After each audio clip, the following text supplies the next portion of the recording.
अब जो नेक्स्ट है that is our industrial sector on the eve of independence. Industrial sector की क्या हालत थी? सबसे पहला twofold motive behind deindustrialization by the British. ठीक है, ये एक एग्जाम क्वेश्चन है और जो बहुत ही इंपॉर्टेंट है कि भाई ब्रिटिश गवर्नमेंट ने क्या किया कि डी इंडस्ट्रियलाइजेशन कर दिया। ठीक है, उन लोगों ने इंडस्ट्रियल सेक्टर को डेवलप ही नहीं होने दिया। जो छोटी मोटी इंडस्ट्रीज थी वही ऑपरेट कर रही थी, लेकिन कोई भी बड़ी मॉडर्न इंडस्ट्रीज या तो कैपिटल इंडस्ट्रीज को कभी डेवलप ही नहीं होने दिया। ठीक है, सो उनका टू फोल्ड मोटिव क्या था? What was the motive? क्यों उन लोगों ने ऐसा किया, क्यों डी इंडस्ट्रियलाइजेशन किया? सो इसीलिए किया because India could not develop a sound industrial base under the colonial rule.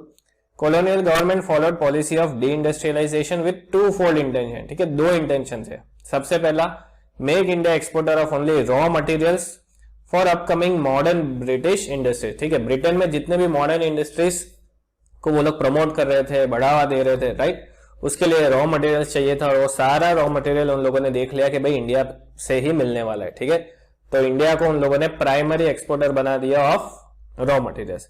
Second उनका इंटेंशन था convert India into a market of finish goods. लेकिन कौन से फिनिश गुड्स? जो कि वो लोग इंपोर्ट करेंगे ब्रिटेन से। क्लियर? तो this were the two fold intention. Exam question आ सकता है कि भाई कौन से दो इंटेंशन थे? तो ये दो इंटेंशन जो मैंने यहाँ पे बोल्ड ऑलरेडी किया हुआ है वो दोनों आपको लिखना है। Second, destroying handicraft industries. ठीक है, तो जैसे ही डी इंडस्ट्रियलाइजेशन किया, दूसरा उन लोगों ने क्या किया कि अपनी जो लोकल ट्रेडिशनल हैंडीक्राफ्ट इंडस्ट्रीज थी जो कि वर्ल्ड वाइड फेमस थी, उनको उन लोगों ने डिस्ट्रॉय कर दिया। Again this is an exam question. तो अगर रीजंस आते हैं कि भाई कौन से रीजंस है कि जिसकी वजह से ये जो हैंडीक्राफ्ट इंडस्ट्री थी वो डिस्ट्रॉय हो गई, तो ये चार रीजंस आपको लिखने हैं। शॉर्ट में मैंने उसमें आपको पूरा एक्सप्लेनेशन दिया है कि भाई कौन से कीवर्ड्स आपको इंक्लूड करना है। सबसे पहला है डिस्क्रिमिनेटरी टैरिफ पॉलिसी। टैरिफ माने टैक्स। ठीक है, तो ब्रिटिश गवर्नमेंट ने क्या किया? They imposed heavy tax on export but no tax on import from Britain. ठीक है, उल्टा कर दिया कि भाई अगर एक्सपोर्ट करना है ना तो हैवी टैक्स लगेगा, लेकिन अगर इंपोर्ट करना है, क्योंकि इंपोर्ट जो कर रहे थे वो तो खुद के प्रोडक्ट्स थे, खुद के इंडस्ट्रीज के थे, तो वो भैया उस पे तो खुद के इंडस्ट्री से टैक्स थोड़ी लेने वाला है, राइट। तो इंपोर्ट को टैक्स फ्री कर दिया और एक्सपोर्ट को हैवी टैक्सेशन में डाल दिया। तो इसकी वजह से अपना जो इंडियन वेल्थ था वो काफी हद तक अफेक्ट हो गया। Second, competition from modern industries. जो मॉडर्न इंडस्ट्रीज से कॉम्पिटिशन मिल रहा था, ठीक है, क्योंकि मॉडर्न इंडस्ट्रीज में क्या था, मशीन से बन रहे थे प्रोडक्ट्स, बेटर क्वालिटी के थे, चीपर प्रोडक्ट्स थे, और ये बेटर क्वालिटी और चीपर प्रोडक्ट्स के साथ अपना जो क्राफ्ट्समैन के जो प्रोडक्ट्स है, मतलब कि लोकल हैंडीक्राफ्ट के जो प्रोडक्ट थे वो सस्टेन नहीं कर पाए and they were not able to compete with them. Third, new patterns of demand. ठीक है, हैंडीक्राफ्ट इंडस्ट्रीज खत्म होने का एक रीजन था new patterns of demand. Impact of British culture. ठीक है, इतने साल से वो लोग अब मतलब कि अपने कंट्री में राज कर रहे थे, तो उनका जो कल्चर था वो काफी इंपैक्ट कर रहा था। So it led to a new class in India which adopted western lifestyle and products. So eventually लोगों ने क्या किया, भाई उनकी लाइफस्टाइल, उनके प्रोडक्ट्स अपनाने लगे और इसकी वजह से अपने जो लोकल प्रोडक्ट्स थे वो सारे पेरिश होने लगे। And last, introduction of railways. तो इंट्रोडक्शन ऑफ रेलवेज से क्या हुआ, due to railways size of low cost British products expanded rapidly. गांव तक, मतलब कि एवरी नूक एंड कॉर्नर पे ब्रिटिश के जो प्रोडक्ट्स थे ब्रिटेन में जो बने हुए थे वो सारे प्रोडक्ट्स ड्यू टू रेलवेज हर एक जगह पे पहुंचने लग गए, और इसकी वजह से अपने जो लोकल प्रोडक्ट्स थे, जो गांव में थे, जो इंटरनल एरियाज में थे, वो सारे लोकल हैंडीक्राफ्ट प्रोडक्ट्स भी खत्म हो गए। And this are the modern industries in India. ठीक है, ये भी अगर क्वेश्चन आ सकता है, भाई कौन सी ऐसी मॉडर्न इंडस्ट्रीज थी कि जो इंडिया में तब शुरुआत हो रही थी। ठीक है, तो सबसे पहला था कॉटन टेक्सटाइल, जो गुजरात महाराष्ट्र में हमें देखने को मिलता था। देन जूट इंडस्ट्रीज जो वेस्ट बंगाल पार्ट में थी। Then iron and steel industry, उसमें भी TISCO, Tata iron and steel company was the first company, ठीक है, जो एक हैवी इंडस्ट्री हम लोग बोल सकते हैं इंडिया की, establish in 1907। Fourth was sugar industries, fifth was cement industries and lastly paper industries. तो ये मॉडर्न इंडस्ट्रीज थी जो इंडिया में उस वक्त डेवलप हो रही थी। शायद छोटा सा क्वेश्चन आ सकता है, तो आपको ये 6 इंडस्ट्रीज को लिख देना है। चलिए अब थर्ड सेक्टर की बात करते हैं, that is foreign trade on the eve of independence. Foreign trade की क्या हालत थी, what were the salient features of foreign trade, again exam question है। ठीक है, तो आप लोग देख रहे हैं कि भाई ये पूरा पैटर्न चेंज हो गया। ये सारे मैंने मार्क किए हुए कि कौन से एग्जाम क्वेश्चन हो सकते हैं। ठीक है, तो हम लोग रिवर्स ऑर्डर में जा रहे हैं, एग्जाम क्वेश्चन के बेस पे हम लोग पूरा कंसेप्ट समझ रहे हैं। ठीक है, अगर आप लोग चैप्टर पढ़ोगे तो सारे पॉइंट्स इसमें ऑलरेडी इंक्लूडेड है, ठीक है। सो डरने की बात नहीं है कि सर आप लोग सिर्फ क्वेश्चंस दे रहे हो, चैप्टर कैसे होगा, नहीं, चैप्टर के सारे पॉइंट्स इसमें कवर हो गए, but they are in the form of questions, कि अगर पूछा गया तो आपको सीधा ये आंसर लिख देना है। So coming back to features of foreign trade, सबसे पहला status of India trade. India का जो ट्रेड था उसका क्या स्टेटस था? India was only an exporter of raw materials, importer of finish products, ये हमने आगे भी डिस्कस किया है।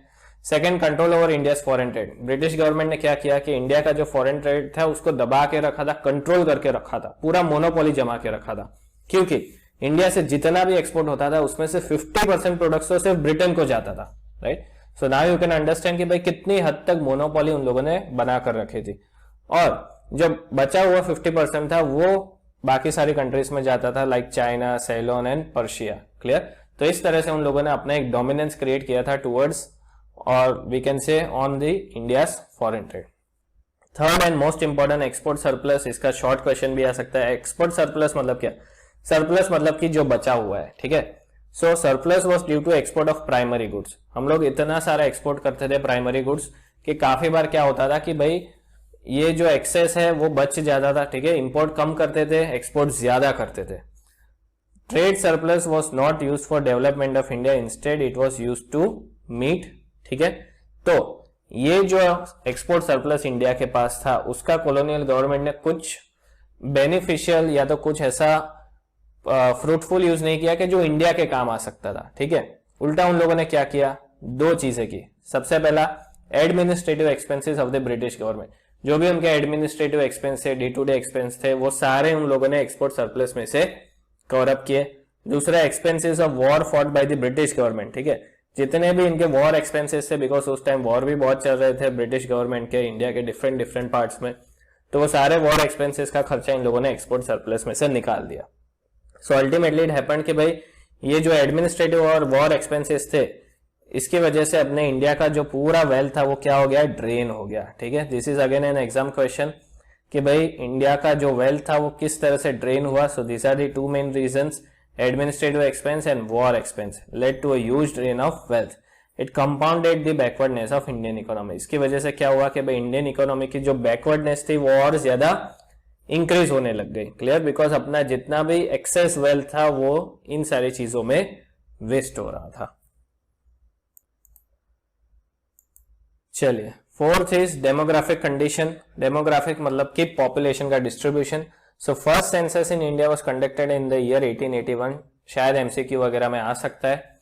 Coming back to the exam question, India's demographic profile during the colonial period. अब इंडिया की डेमोग्राफिक प्रोफाइल क्या थी, ठीक है।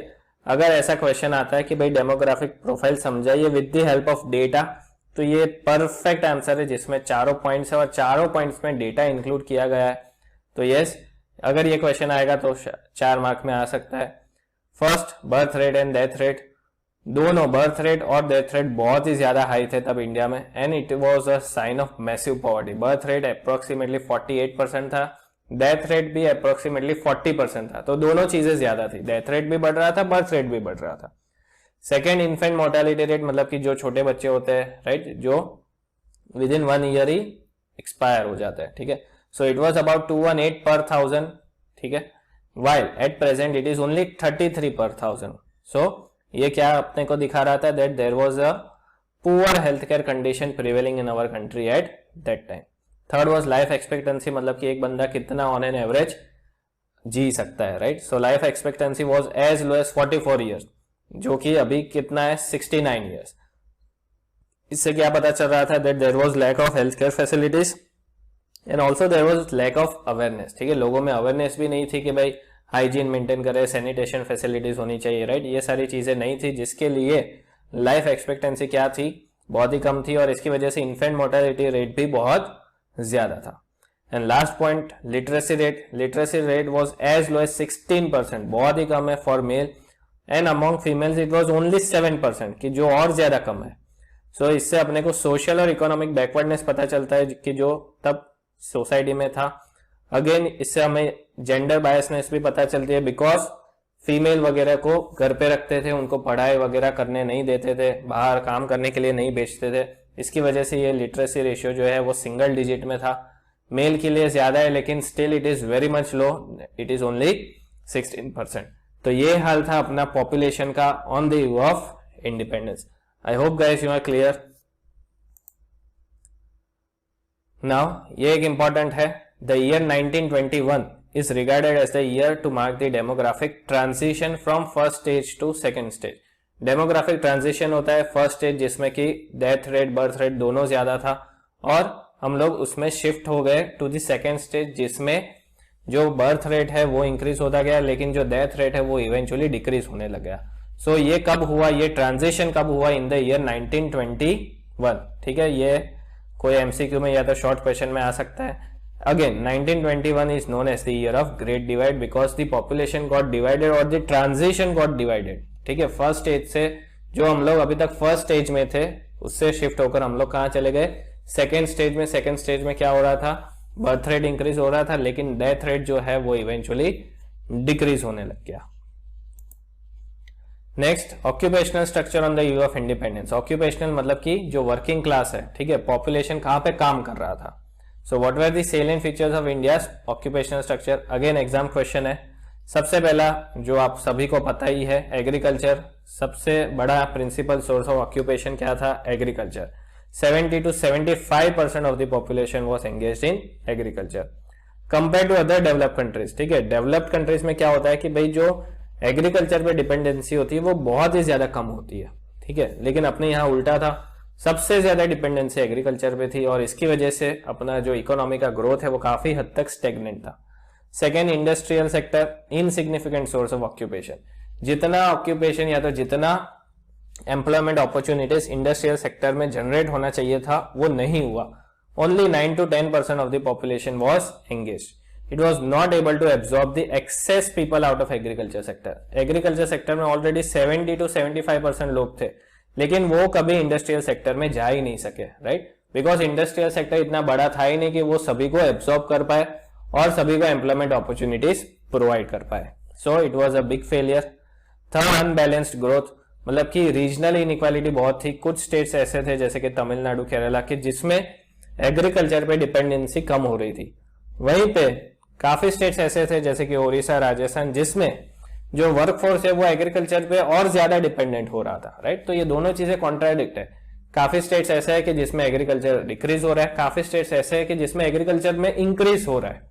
So this led to regional inequality.